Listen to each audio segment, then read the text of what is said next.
On l'espère, parce que ça mérite, parce que à la fois la diversité des cépages et la diversité des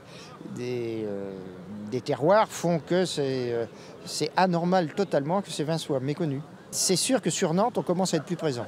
Voilà, alors on fait, avec notre association Pinard et Jus d'Ancenis, on fait une remontée, une descente de la Loire.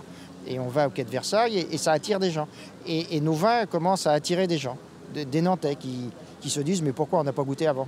En gros, il n'y a pas que le muscadet, ou il y a plusieurs muscadets, dont un qui est chez nous, le Coteau de la Loire. Et puis il y a le Gamay, il y a le Pinot Gris qui sert à faire le Malvoisie, il y a le Cabernet, le Chenin. Et donc il y a déjà une diversité de cépages. Et à Ancenis, on a capacité à faire des rouges qui tiennent la route.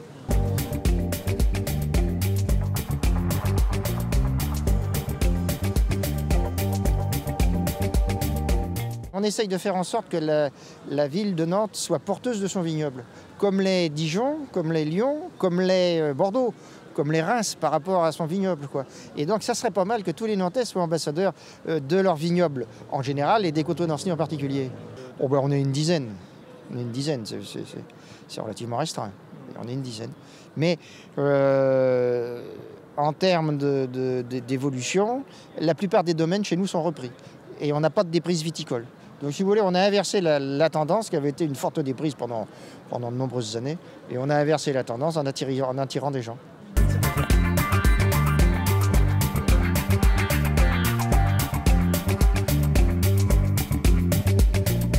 C'est un travail technique sur le bio, c'est un travail technique sur la biodynamie, c'est un travail technique. Et donc, ce qu'on essaye de faire, c'est d'avoir des bases techniques suffisantes pour que, effectivement, le produit, le vin qui sera fait, soit un vin qui soit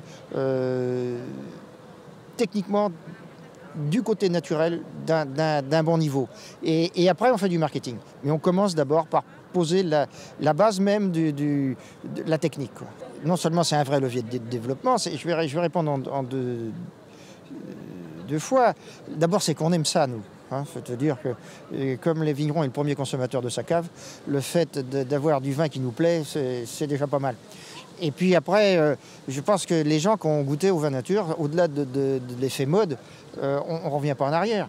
C'est illusoire d'imaginer que les gens qui ont goûté au vin nature, au vin où on a de réelles sensations du vivant et tout, vont revenir en arrière vers une consommation de vin plus conventionnel.